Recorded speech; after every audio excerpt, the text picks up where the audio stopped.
Hey everyone, welcome to the most opinionated space podcast on the internet.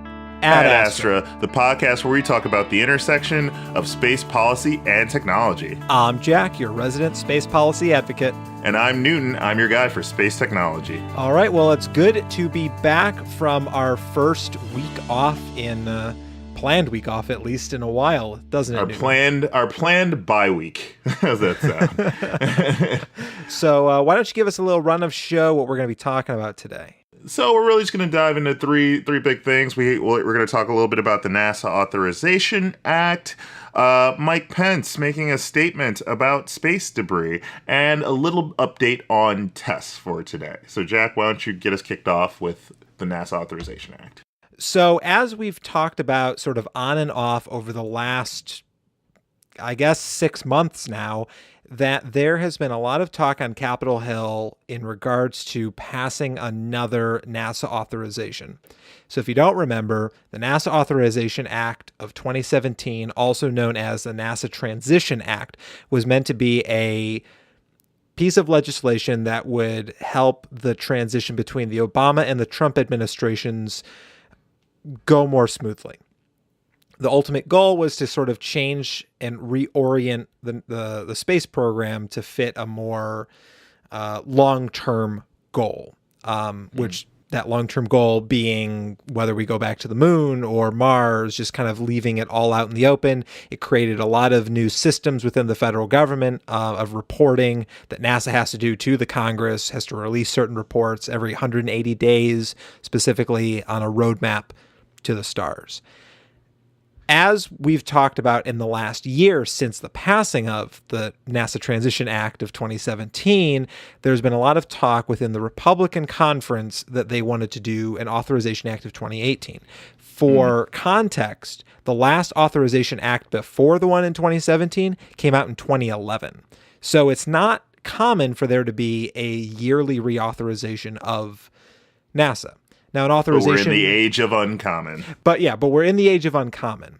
Overall, what an authorization is supposed to do is, like I said, reorient an agency or a department to fit some new set of goals, give it some clarity of purpose, give it maybe some newfound project to take on. And that's almost exactly what this does, this new authorization bill that has been introduced as of last week on April 13th by Representative Brian Babin, who's the chairman of the House Space Subcommittee and is also going to be retiring soon. And this is sort of his last major authorization under his role as chairman of the House Space Subcommittee, and it's expected to go through markup on April 17th. So by the time you're listening to this episode, the markup will have already happened. Generally, in a markup, you're really not going to be missing much unless a major fight breaks out over planetary science. But overall, the NASA Authorization Act of 2018 authorizes $20.7 billion for NASA, which is the same amount that was appropriated to NASA for the remainder of fiscal year 2018. So there's these calendar years and fiscal years that we're dealing with here, but in general, think of fiscal year 2018 as ending on September 30th. After September 30th, we're in fiscal year 2019, and the hope with this Authorization Act is that will set the minimum level at which NASA will be funded at $20.7 billion. So finally, for the first time in its entire history, it is going over the numerical value of $20.7 billion. Numerical. It's as a percentage of of spending in the federal government, it's remaining about the same at 4.5%.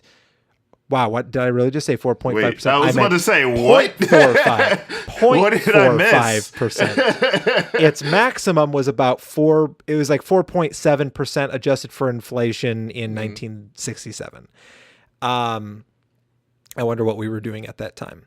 But so this Authorization Act is basically saying, the Congress saying, well, we passed $20.7 billion for the appropriation. We want to keep that level for the rest of fiscal year 2018, of course, but then going into 2019, where this Authorization Act will probably have its most impact until the next Authorization Act comes out, that this is going to be the prevailing legislation, the prevailing policy of how NASA spends its money.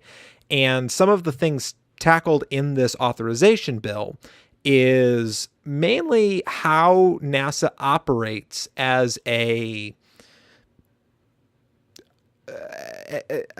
mission running entity, I guess. So mainly it just calls on Congress, or calls on the space program, NASA, to outsource all space products, these tangible goods, propellant, water, rockets, all that stuff, and outsource them to as many commercial and public-private partnerships as possible.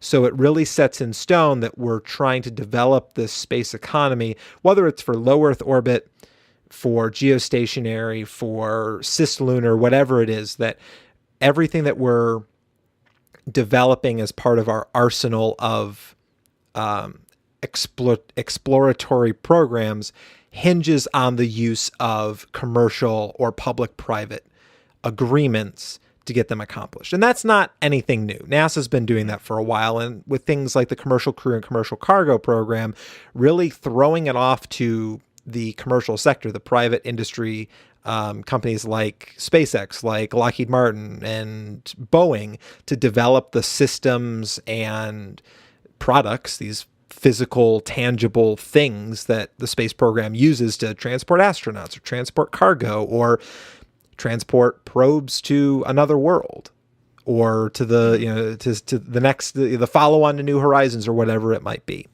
Right. So mainly focusing on that commercial aspect. And then it throws some stuff in about the uncertainty behind things like the James Webb, what that's doing for astrophysics and for the telescope community. And I think, Newton, the thing that you're going to find the most frustrating about this is there is a line in here that says Congress has insufficient information to judge whether or not W1 should be authorized to proceed in fiscal year 2019. This is what we were afraid of. Pushing off that decision for another couple months for really the administration to say yay or nay once we get into that budget process for fiscal year 2019, which we're in the midst of that. I mean, we just finished the budget for fiscal year 2018 with the omnibus bill from last episode, that now we're focusing on 2019, and we only have until September 30th unless we want to risk a government shutdown in the middle of an election season. I wouldn't put anything past this. I once again, this is why from a future mission perspective, we have to make sure that James Webb, quite frankly, doesn't get delayed anymore. I already see W1 getting kicked down the road. The question is just how much further, or does it get canceled at this point based on when we can launch James Webb? And this is going to have an impact on other high risk missions for NASA to some extent. These budgets run on a line of credit that goes up and down based on the success and popularity of programs. Success can lead to popularity of programs, and lack of success leads to lack of popularity. the making something in the infamous X program. Right, exactly. In part, what Congress is doing to allow W1 to continue development for the foreseeable future, but still give them an out should they want to cut the program, they're using the number that NASA just recently released as the potential cost of W1, which is $3.2 billion, and set that as the cost cap.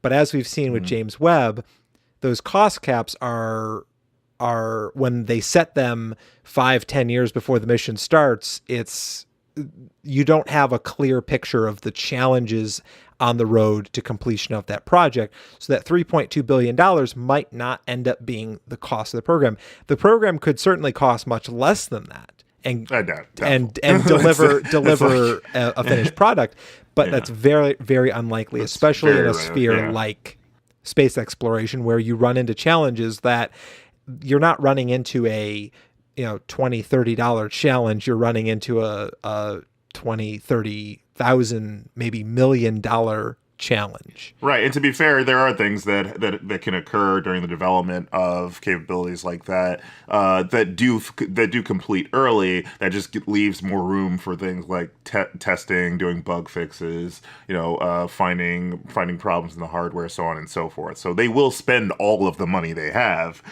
available to them, or as close to the number as they have available to them without going over. That's more of the goal. But yeah, more than likely things go more often than not things go over, not under. So. Yeah.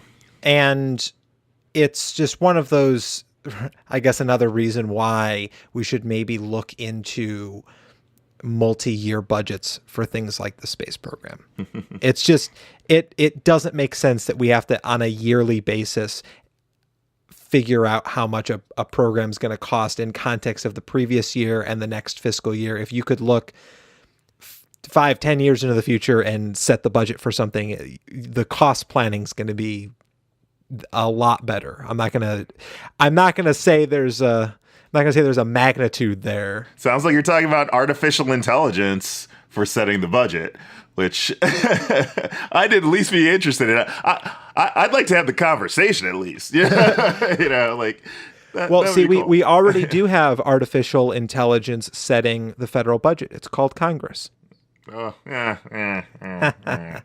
Moving on. What did Mike Pence say? Well, last thing on this. Okay. NeoCam is mentioned in here. A program that is needed to fulfill a congressional mandate from the 2011 authorization to track and categorize all near-Earth objects, which we are woefully inept at doing right now because using ground-based telescope and radio technology does not really get all of the near-Earth objects that we need to. So NeoCam is in there in some form or another, which is great. The whole text of the bill is online and in the show notes. On to Mike Pence. So we've talked a lot about how the National Space Council seems to come in spurts. Like they'll have a meeting and there's like all this hubbub about it before they have the meeting, and then there's like all this press event afterward and everyone's talking about space, and then the president signs some executive order or something, and then we don't hear from them for like 3 months. Well, it's only been 2 months since the last time we heard from the National Space Council, so they're coming a little bit early. At the 34th Annual Space Symposium in Colorado Springs, Colorado, Mike Pence was one of the keynote speakers for his role as chairman of the National Space Council, NSPAC. And my former professor and executive secretary of NSPAC, Scott Pace, talked about how in the quote, the coming days, we will hear a major announcement from the vice president, which just so happened to coincide with, the big night of the space symposium tonight. And so Vice President Pence announced that they are going to release a new space policy directive for the president to sign that deals with space debris. Now, this is a topic that, Newton and I, we have talked about, they talk a lot about on the Hill, is sort of this uncertainty. We don't know how much stuff is up there. Actually, we only track and keep a catalog of 4% of the objects in space. Yeah. And that's not out of laziness, or it really totally is out of it totally is. It's really out of lack of capability. I mean, honestly, we just haven't developed the capabilities to track every single object that's around us on the planet, within some certain radius. We just don't have that kind of detection capability, and honestly, it would take much more sensing than than we have now. Potentially even leveraging some of the Earth remote sensing capabilities that we have now to do so. But we just need to make a push to do it. And the problem that I've seen thus far is no one really has a good sense of who's responsible. JSPOC is looking out for space debris, and other folks in the Navy are looking out for space debris, and folks in NASA are looking at space debris, and FAA is looking at space debris. There's not really sort of one unified body. There's if there's any, I would say that it's supposed to be Air Force, supposed to be JSPOC, but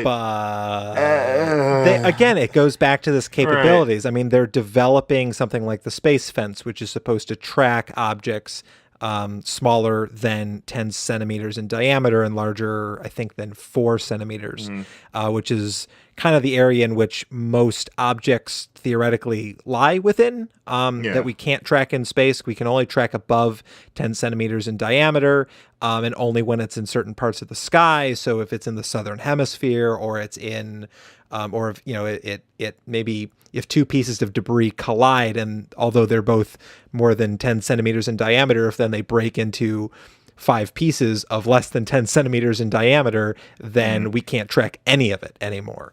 And so those 23,000 objects we can track are only about 4%. We can't even really speculate as to how many more objects are up there. And a lot of these objects are harmless, but anything really over 2 centimeters in diameter, moving at the speed that things are to stay in orbit up there, thousands of miles per hour, right, that can do a lot of damage to a satellite that maybe isn't hardened. And even those that are, the bigger the object, the more damage it can cause, and the faster it's going, the more damage it can cause. And the Air Force and the Navy and NASA and NOAA and space agencies, both military and civil around the world, don't want to be taking that risk of sending their billion-dollar pieces of equipment up to low Earth orbit if they could be, punctured.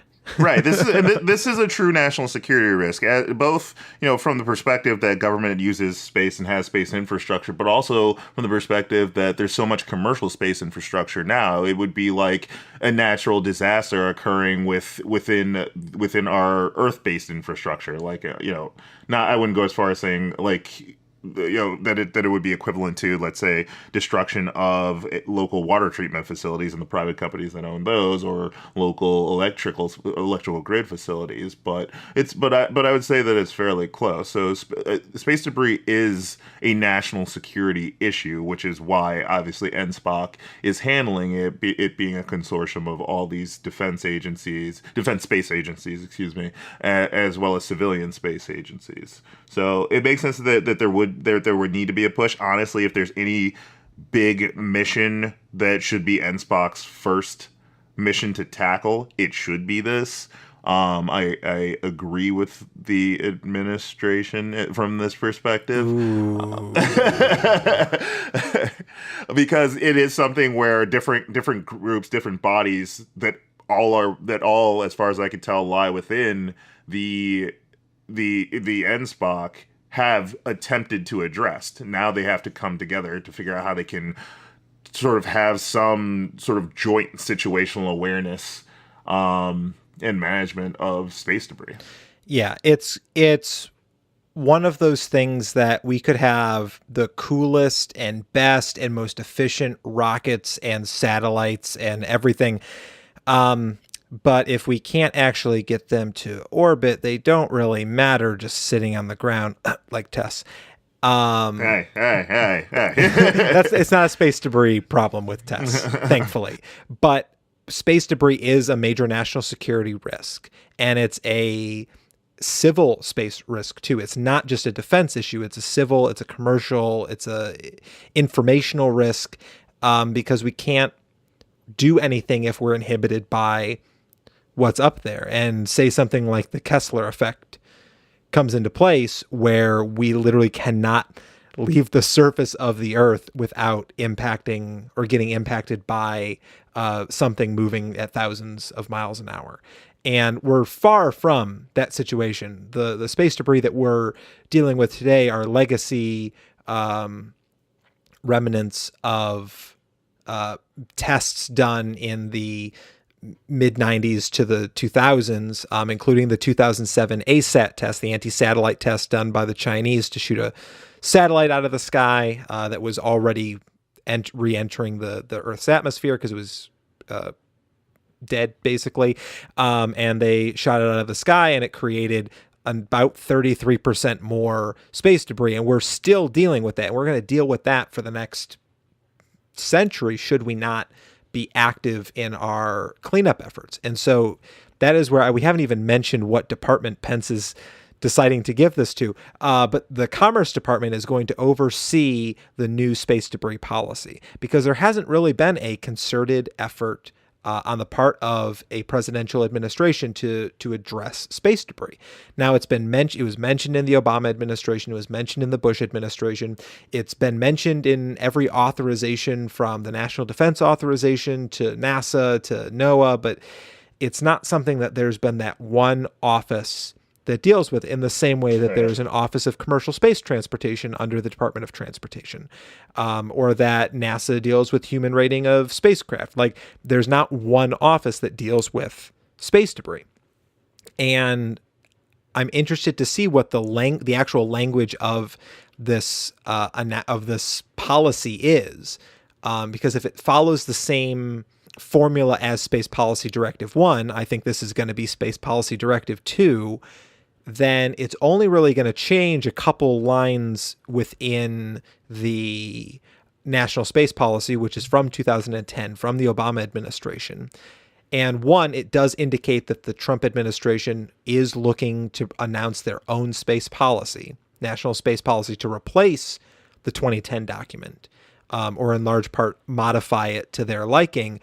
And two, it means that they're taking space a little bit more seriously than some people have anticipated them potentially not, including me, who thought that they really just like space because it's big rockets and it's grandiose, which I think in part does keep their attention. But this Space Policy Directive 2, or whatever they end up calling it, does show that they're willing to make moves on that. And it's all going to come down to how it's interpreted. So Space Policy Directive 2, It might be all of 60 words long, just like Space Policy Directive 1, but in the interpretation of that, in the implementation of that directive within the Commerce Department, you could see an office form that's specifically geared towards developing solutions to our space debris problems, not just in tracking the debris, but potentially in cleanup efforts or in mitigation for if a satellite does get hit by a rogue piece of debris that we weren't able to track. So there's a lot of opportunity here. I'd be very leery to say that this is going to solve all of our space policy or our space debris policy problems. I don't think that's the idea. I think the idea is to put us on a trajectory and at least solve problems that we understand right now. Exactly. And to really make this a very viable and effective office, they're going to require congressional oversight and authorization and appropriation. So they're not going to be able to do everything just with a Space Policy Directive 2.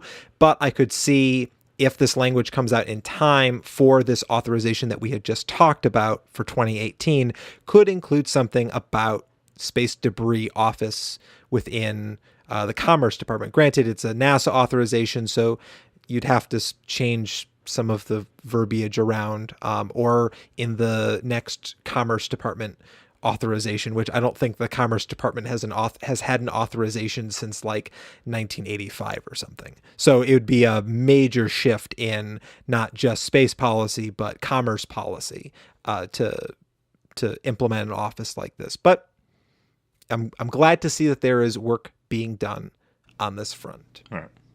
Yeah. So moving on to TESS, that stands for the Transiting Exoplanet Survey Satellite. So it was supposed to launch today. However, it was called off to allow some time for additional guidance, navigation, and control analysis, according to SpaceX officials in a Twitter post. The test was going to launch on a SpaceX Falcon 9 rocket and was going to basically hunt for planets outside of our solar system. This is a NASA mission to hunt for exoplanets. Assuming that the issue can be resolved in time, the Falcon 9 will carry NASA's $337 million program, this satellite, from Pad 40 at Cape Canaveral Air Force Station on Wednesday. So the date has been moved up to Wednesday. The launching is going to mark SpaceX's eighth so far this year, and the 53rd of a Falcon 9 overall. 53 launches for Falcon 9. Yep. Of this version of it. Block 5 is coming out yes. very soon. Yes. Yeah. So, and for this one, they're actually hoping to recover the rocket's first stage with a landing on an offshore drone ship. Once again, if successful, the California rocket builders record will stand at 24 booster landings, 12 on land and then 12 on a deck of a ship. That's less than half. It's a failing grade, you know. Yeah, I know. SpaceX, they're just really bad on it. Really bad at this. So once TESS has been launched, it's going to orbit for about 49 minutes after the launch, and if all goes well, it's going to fly past the moon in mid-May for a gravity assist flyby that will put it in a unique 13.7 day orbit that will repeatedly use lunar gravity to maintain a stable trajectory. It's 4 cameras, each equipped with 4 state-of-the-art CCD detectors, are going to spend at least 2 years monitoring starlight across the southern and then northern skies, on the lookout for the telltale dimming that occurs when a planet moves in front of its host star, or as we've referred to it before on this show, a transit, as viewed from the spacecraft. So much like Kepler, we're going to be collecting much higher, much more significant amount of orbital velocity data for actual stars, and using those to actually determine, when something's an exoplanet, when it's not, and then based on those flickers, seeing if we could identify some of the chemical compounds that actually make up the atmosphere. So this is us, effectively doing Kepler in a more educated way. There's likely to be onboard mechanisms to help sort of key in on the data that we actually need to tune in that we actually need to key into. Hopefully, we'll be able to use this to find other Earth-like planets with habitable zones of their suns at distances that would allow water to exist as a liquid. So, good luck to TESS. We'll let you guys know. We'll probably have a Facebook post online when the launch is actually occurring on Wednesday. But other than that, we'll just have to wait and see. Yeah. So as you are listening to this episode on Wednesday, be sure to check out, I think it's going to be at 6:32 Eastern time in the evening, not in the morning. So 18:32 local time on Wednesday. So definitely take a look at that. To explain the name, or at least the tentative name for our episode, there was just this last weekend, an asteroid, Tunguska size. So it was the size of about a football field, I think. It's just the general 157 to 360 feet wide. That's 48 to 110 meters wide, passed by the Earth at a distance of 119,400 miles, or 192,000 kilometers. And that's within the distance between the Earth to the moon. So, yeah, that happened this last weekend. That's why we need things like NeoCam. Thank you, Congress, for funding that. All right. Is there anything else you got, Newton? Any upcoming events? You were just on a podcast, right? Not yet. I will be.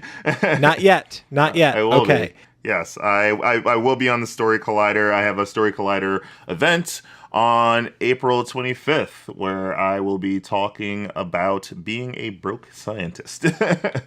All So right. look out for that. I'm not sure exactly when it airs, but the actual event will be at Beer Baron Tavern on April 25th at 8 p.m. So go buy tickets and watch me talk. We'll throw the event link Yeah, in the yeah. show notes. So go to the show notes, buy a ticket, come see Newton talk about being a broke Yes. scientist. A broke scientist. I like that title a little better. Yeah. And you should put that on your business cards. Oh, we're gonna have to bleep all Yeah, that I know, out. Yeah, it's right? gonna be a lot of fun. Also, I'm not a broke scientist anymore. Anyway, It's about coming up as a broke scientist. Anyway, thanks, guys. formerly Yes. the scientist formerly known as the broke scientist. Yes. All right. All right. Well, thank you all for listening. Please send any topics or questions or comments to our Facebook page, facebook.com/AdAstraPodcast. Follow us on there. Follow us on Twitter. And we look forward to our episode in 2 weeks, where we will be talking about what has happened in the next 2 weeks. It's kind of how this show works. That's what we do. Magic. That's what we do. All right. Well, as always, I'm Jack. And I'm Newton. Ad Astra.